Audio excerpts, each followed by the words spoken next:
Before we get into this one, a quick honest flag, because it matters for exactly the kind of story you're about to hear. If you've seen headlines floating around claiming the Pentagon has classified a second quantum technology, or a third, or some specific numbered announcement, be a little skeptical of the exact framing. There is no single public statement where the Department of Defense stood up and said, "We are now officially classifying quantum technology number 2. That specific phrasing appears to have started life as attention-grabbing shorthand, rather than a quote from an actual government release. But here's the thing,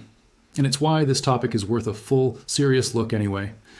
Underneath that slightly exaggerated framing is a genuinely real, genuinely fast-moving story, one involving actual executive orders signed by the president, actual new government programs with real budgets, and a defense bureaucracy that, by its very nature, keeps huge portions of its most important quantum work behind a wall of secrecy that the public mostly never sees. So let's set the clickbait version aside and walk through what is actually verifiably happening, because it's stranger and more consequential than a single classified headline could ever capture.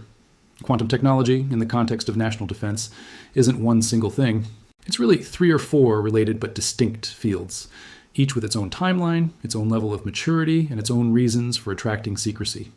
There's quantum computing, machines that use qubits instead of ordinary bits to potentially solve certain classes of problems no classical computer ever could. There's quantum sensing, instruments that exploit the extreme sensitivity of quantum particles to detect tiny changes in gravity, magnetic fields, or motion, with a precision ordinary sensors can't match. There's quantum communications and networking, methods for transmitting information in ways that are, in principle, far harder to intercept undetected than ordinary radio or fiber optic signals. And there's post-quantum cryptography, which isn't really a quantum technology at all, but a defensive response to one, new mathematical encryption methods designed to remain secure even against a future quantum computer powerful enough to break the encryption the entire modern internet currently relies on. Each of these 4 areas has been moving forward simultaneously, and 2026 turned out to be the year several of them collided at once, in the form of 2 executive orders signed by President Trump on June 22nd. The first, Executive Order 144111, titled "Ushering in the Next Frontier of Quantum Innovation," is the centerpiece of this story, and it's worth understanding in some detail because of how sweeping it actually is. The order directs a coordinated government-wide push across quantum computing, quantum sensing, and quantum networking, explicitly stating its goal is to ensure the United States maintains a strategic technical advantage across these fields. That's a notably ambitious, specific deadline for a technology that, as we've covered in earlier stories, is still very much in active, ongoing development, even at the world's leading research labs. But the part of Executive Order 1411 that speaks most directly to why classification and secrecy are such natural words to associate with this story is the section dealing with quantum sensors. The order directs the Secretary of War, using the Department of Defense's newly adopted secondary designation, to identify at least 3 next-generation quantum sensor projects within 60 days of the order's signing, and to field those sensors to actual operational military units by September 30th, 2028. That's an extraordinarily tight timeline in defense technology terms, roughly 27 months from directive to real deployment, for a category of sensor technology that, until fairly recently, existed mostly in university labs and small-scale prototype testing. Roughly a week after the executive order was signed, the Pentagon's Defense Innovation Unit answered that mandate directly, launching an initiative called Project Farseer, committing up to $200 million over the following year specifically to accelerate mature quantum sensing and timing technologies into the hands of what the military calls the Joint Force, meaning actual deployed combat units across the different service branches, not research labs or testing ranges. Admiral Christopher Grady, Vice Chairman of the Joint Chiefs of Staff, has been unusually direct in public comments about why this matters so urgently, telling defense industry executives that relying solely on satellite-based positioning, meaning GPS, in contested environments where an adversary can jam or spoof those signals, could leave American forces, in his words, in real trouble. That specific worry about GPS jamming and spoofing isn't hypothetical or abstract. It's already happened in a genuinely alarming high-profile incident. Jamming believed to originate from Russia forced the aircraft carrying European Commission President Ursula von der Leyen to land, using paper backup maps rather than GPS navigation. And commercial pilots operating in the Baltic states have reportedly had to fall back on backup navigation methods routinely because of similar interference in that region. This is precisely the vulnerability quantum sensing is meant to solve. Because quantum sensors detect extraordinarily subtle physical effects, tiny variations in gravitational fields, minuscule fluctuations in magnetic fields, precise measurements of time and motion using the quantum behavior of individual atoms, they can, in principle, provide navigation and timing information without depending on any external satellite signal at all, a signal that can be jammed, spoofed, or simply denied by an adversary. A quantum-based inertial navigation system, tracking an aircraft's or a ship's position purely through internal quantum measurements rather than an external GPS signal, would be effectively immune to the exact kind of electronic warfare that grounded a European Commission president's plane and forces Baltic airline pilots to fly with a backup plan on a regular basis. This is also where quantum sensing's other major application enters the picture, and it's the one that tends to generate the most dramatic headlines because it touches directly on one of the most sensitive capabilities any military can possess: the ability to find things an adversary is trying very hard to hide. The same extreme sensitivity that makes quantum sensors so good at precise navigation also makes them, in theory, capable of detecting subtle disturbances in gravitational or magnetic fields caused by large hidden objects, submarines moving through water, underground bunkers, tunnels, or buried facilities, even certain stealth aircraft designed specifically to evade conventional radar. Other research labs have explored using quantum sensors to hunt hostile submarines without relying on sonar at all, a genuinely significant potential capability, since sonar has inherent limitations and can itself be detected by the very submarine it's trying to find. It's easy to see why this specific application draws people toward words like classified, secret, and hidden, since a sensor capable of reliably finding an adversary's most concealed assets is exactly the kind of capability a military would want to develop, test, and deploy as quietly as possible, revealing as little as it can get away with about how well the technology actually works, or doesn't. It's worth being precise and honest here, though, because not every quantum sensing application has lived up to the hype, and the Pentagon's own internal assessments reflect that directly. The Defense Science Board, an official advisory group to the Department of Defense, specifically evaluated quantum radar, a hypothesized technology that some researchers proposed could identify detailed performance characteristics, radar cross-section, speed, and other properties of objects including low observable stealth aircraft. The board's official conclusion, according to a Congressional Research Service defense primer, was that quantum radar will not provide upgraded capability to the Department of Defense, at least based on current understanding of the physics involved. That's a genuinely important, sobering data point buried inside an otherwise very optimistic wave of quantum sensing enthusiasm. And it's exactly the kind of nuance that gets lost when a story gets compressed down into a single dramatic headline about secret quantum breakthroughs. Not every quantum sensing idea that sounds plausible in a research paper survives contact with a rigorous internal defense evaluation. And the Pentagon's own advisory board saying so publicly about quantum radar specifically is a useful reminder that skepticism and hype exist side by side in this field, even within the walls of the institution itself. Where the Defense Science Board has been considerably more optimistic, according to that same congressional primer, is on the maturity of quantum sensing more broadly, describing it as currently the most mature military application among the various quantum technologies, and stating it is, in the board's own assessment, poised for mission use. That distinction matters. Quantum radar specifically appears to be a dead end, at least for now, but the broader category of quantum sensing, particularly navigation, timing, and certain detection applications, is considered genuinely close to real operational deployment, which lines up precisely with the aggressive 27-month timeline Executive Order 14411 and Project Farseer have set for fielding real sensors to real combat units. Now, let's turn to the second executive order signed that same day, Executive Order 14409, because it addresses an entirely different and in some ways even more urgent dimension of the quantum threat, cryptography. This order sets a deadline for civilian federal agencies to begin transitioning to post-quantum cryptography by the end of 2030. A response to a well-documented and increasingly urgent concern in the cybersecurity world, sometimes described as harvest now, decrypt later. The basic logic is unsettling once you understand it. An adversary intercepting and storing encrypted data today doesn't necessarily need to break that encryption right now to benefit from it. If a sufficiently powerful quantum computer becomes available at some point in the future, capable of breaking the mathematical encryption schemes that currently protect most of the world's sensitive digital communications, that adversary could retroactively decrypt data they've been quietly collecting and storing for years, potentially exposing sensitive government communications, financial records, or personal data that everyone assumed was permanently secure. This isn't a far future hypothetical concern to the people setting policy on it right now. It's precisely the reason the deadline exists, forcing agencies to migrate to quantum-resistant encryption methods, well before any adversary might actually possess a code-breaking quantum computer, rather than waiting until the threat has already fully materialized. It's worth noting an important distinction in how this order actually applies. because it reveals something genuinely interesting about how far ahead the Pentagon already is compared to the rest of the federal government on this specific issue. Executive Order 1449 applies only to civilian federal agencies and their contractors.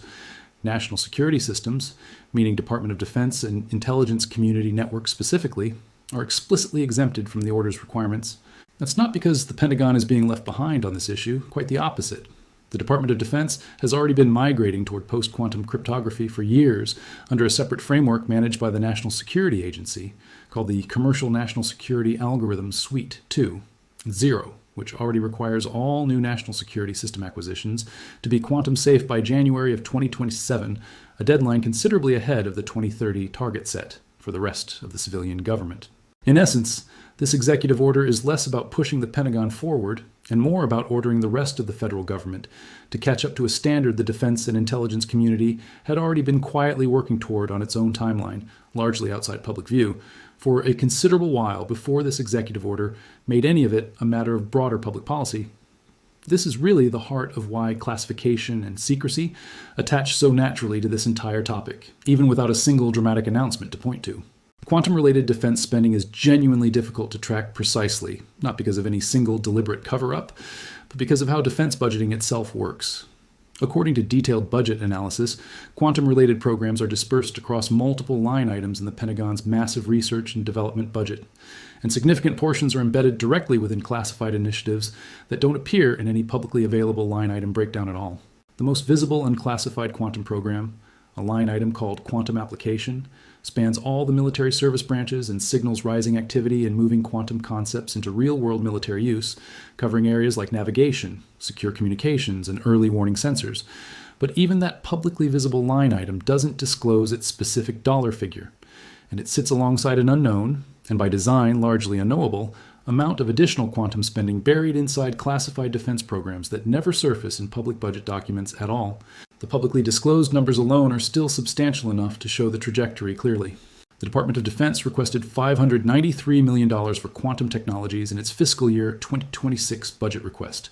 following a fiscal year 2025 appropriation of $781 million, part of a broader research, development, testing, and evaluation budget request of $179 billion for fiscal year 2026 overall, one that signals a clear strategic shift toward integrating quantum technology alongside artificial intelligence and space systems as core priorities. And that's before accounting for whatever additional spending sits inside classified programs that don't appear in any of these publicly reported figures at all, spending that, by its very structure, the public is simply never going to see a precise number for, regardless of how many Pentagon classifies quantum technology headlines circulate trying to guess at what might be hiding inside it. It's genuinely worth pausing to appreciate why this level of institutional caginess makes sense here, rather than assuming it reflects something uniquely sinister about quantum research specifically. Any military technology capable of finding hidden submarines, defeating enemy encryption, or navigating reliably through jammed and denied environments is, by definition, exactly the kind of capability a defense establishment wants to develop, test, and mature as quietly as possible. Revealing precisely how well a new detection or navigation technology performs gives a potential adversary a roadmap for how to defend against it, or for how urgently they need to accelerate their own competing research. This is precisely why an internal Pentagon Inspector General review, examining how well the department tracks and evaluates quantum technology internally, explicitly noted that its own conclusions couldn't fully account for classified programs exploring quantum technologies outside normal public reporting channels, because those programs are deliberately and by design invisible to exactly the kind of oversight process that produced that very review. That same Inspector General report, worth mentioning because it complicates any simple "the Pentagon is racing ahead" flawlessly narrative, actually found that Pentagon institutions built around traditional, decades-long weapons development programs are struggling to adapt their evaluation processes to a technology that matures unevenly and delivers real value in scattered fragments rather than clean, predictable milestones. A genuinely candid, self-critical assessment that doesn't fit neatly into either the secret quantum breakthrough hype narrative or a simple story of unstoppable, seamless government efficiency. So, what does actually come next now that you have the real picture rather than the exaggerated headline version? A few concrete, verifiable things are already in motion, with real deadlines attached. Project Farseer's $200 million push toward fielding quantum navigation and timing sensors is actively underway right now, aimed at getting real hardware into the hands of deployed military units well before the September 2028 deadline set by Executive Order 1.411. The Department of Energy is working toward standing up at least one genuinely useful, application-ready quantum computer by 2028 under the QCADDS program, a machine intended to support serious scientific research, rather than simply serve as another headline-grabbing demonstration. The Department of Defense continues migrating its most sensitive national security systems toward quantum-resistant encryption ahead of its internal January 2027 deadline, while the rest of the federal government works toward the broader 2030 deadline set by the companion executive order. And underneath all of that publicly visible activity, an unknown and largely unknowable additional layer of classified quantum research continues, evaluated internally by bodies like the Defense Science Board, which has already publicly ruled out at least one specific application, quantum radar, as a dead end, even while describing quantum sensing more broadly as genuinely close to real operational deployment. That's the honest, considerably less sensational, but arguably more interesting version of this story. Nobody stood up at a podium and announced, "We are classifying quantum technology number 2. What actually happened is a rapidly accelerating, genuinely consequential, and only partially visible push by the U.S. government to secure an advantage in a technology race. It takes seriously enough to attach real deadlines, real budgets, and real institutional urgency to precisely because the underlying vulnerabilities, jammed GPS signals grounding real aircraft, encrypted data that could be silently harvested today and cracked years from now, hidden submarines and stealth aircraft that a sufficiently advanced sensor might someday reveal, are not hypothetical concerns dreamed up for a dramatic headline. They're the actual documented reasons a normally slow-moving defense bureaucracy has, in the span of a single year, signed 2 major executive orders, stood up a $200 million rapid sensor deployment program, and set a series of tight, specific deadlines stretching from 2027 through 2028, all while keeping a meaningful and probably permanently opaque portion of its most sensitive quantum work exactly where a serious national security apparatus would want to keep it, out of public view, disclosed only in the broadest strokes and genuinely deliberately hard to fully map from the outside, which is precisely why headlines chasing a single dramatic classification moment will likely keep appearing, guessing at the shape of something whose full outline was never meant to be seen. Let's spend a little more time on the international backdrop to all of this, because none of these deadlines, budgets, or executive orders exist in a vacuum. The United States is not the only country racing to weaponize quantum sensing, and it's arguably not even the country with the longest head start in one particular corner of this field: quantum networking. According to Breaking Defense's reporting on Executive Order 1.411, quantum networking, methods for transmitting information using quantum properties in ways that are extraordinarily difficult to intercept without detection, has historically been a major focus of Chinese research and development, while comparatively neglected in the United States until quite recently. That imbalance is part of why the executive order specifically tasks agencies including Commerce, Energy, NASA, and the National Science Foundation with developing coordinated 5-year plans for both quantum sensing and quantum networking. An attempt to close a gap that American policymakers appear to view as a genuine and somewhat overdue strategic vulnerability. China has, for years, publicly touted achievements in quantum communication, including satellite-based quantum key distribution experiments designed to demonstrate secure, virtually eavesdropping-proof transmission of cryptographic keys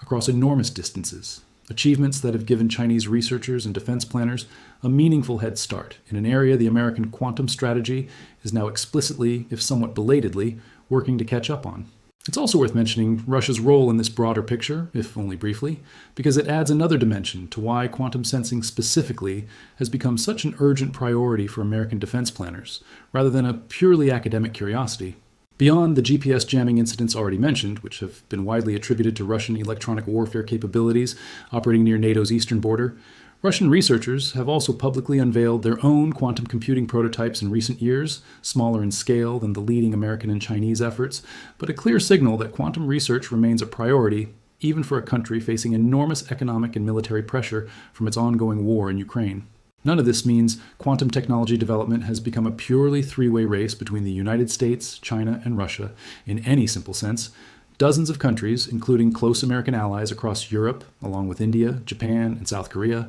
maintain their own national quantum strategies and meaningful research investments. But the specific urgency behind Executive Order 411's tight 27-month sensor deployment deadline and behind Project Farseer's rapid $200 million funding push, becomes considerably easier to understand once you place it against a backdrop of documented Russian GPS jamming, actively disrupting real flights today, and well-established Chinese leadership in quantum networking that American policymakers are now scrambling quite openly to address. There's also a fair, important question worth raising directly. Given how much uncertainty and hype surrounds quantum technology generally, and given the Pentagon's own advisory board explicitly ruling out quantum radar as a dead end, how much of this urgent, well-funded push is likely to actually deliver real, working capability by 2028, versus becoming another example of ambitious government technology timelines slipping well past their original deadlines? That's a genuinely reasonable skepticism, and it's worth applying evenly rather than assuming either uncritical faith or reflexive dismissal. The Defense Science Board's own assessment offers a useful, balanced answer. Quantum sensing broadly, as distinct from the specific quantum radar concept that didn't pan out, is described as the most mature military application among the various quantum technologies and is, in the board's own words, poised for mission use, a meaningfully different and more optimistic assessment than a blanket claim that all quantum defense technology is equally close to deployment. That distinction, some applications maturing quickly, others hitting real dead ends,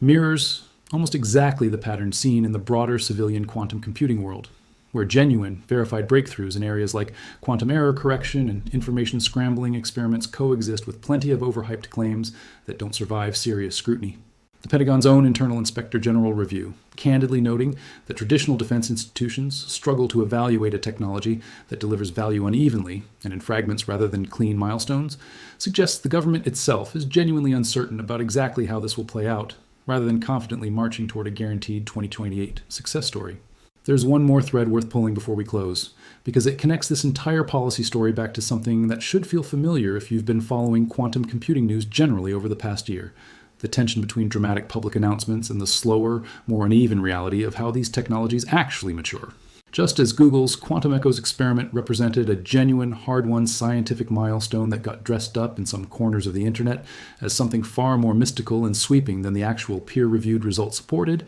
the Pentagon's quantum sensing and cryptography push represents a genuine, well-documented policy shift backed by real executive orders, real budgets, and real deadlines that has similarly attracted headlines exaggerating and mystifying it into something more sensational and more mysterious than the underlying verifiable reality. In both cases, the honest version of the story turns out to be plenty compelling on its own merits, without needing an invented classification announcement or a fabricated, shocking answer to make it worth your attention. A defense establishment racing against real jamming incidents, real encryption vulnerabilities, and real strategic competitors, while keeping a genuinely opaque and deliberately unmapped layer of its most sensitive work permanently out of public view, is already a story with plenty of stakes attached, and it doesn't need embellishment to earn that attention honestly. So if you take one thing away from all of this, let it be this. The Pentagon almost certainly is working on quantum capabilities the public will never get a clear, complete picture of, not because of any single dramatic classification event you can point to and name, but because that kind of permanent structural opacity is simply how a serious national security apparatus handles its most strategically sensitive research, quantum or otherwise, and has for as long as defense secrecy has existed as a concept at all. What we do know, with real confidence, backed by actual executive orders, actual named programs, and actual public deadlines, is that the pace of that work has accelerated dramatically over the past year, that real money and real institutional urgency now stand behind it, and that the reasons driving that urgency, jammed GPS signals grounding real flights, data being silently harvested today for decryption tomorrow, and a strategic competition with rival powers who are moving just as aggressively on their own quantum ambitions, are entirely real, entirely documented, and entirely worth understanding on their own terms, without needing a single invented, classified headline to make the story feel important. It already is. And that, in the end, might be the most useful lens for watching this space going forward. Every few months, expect another headline claiming the Pentagon has just classified some new, dramatically numbered quantum breakthrough. Some of those headlines will be pure exaggeration built on nothing more than the natural, structural secrecy that surrounds any serious defense research program. But watch instead for the things you can actually verify. A new executive order,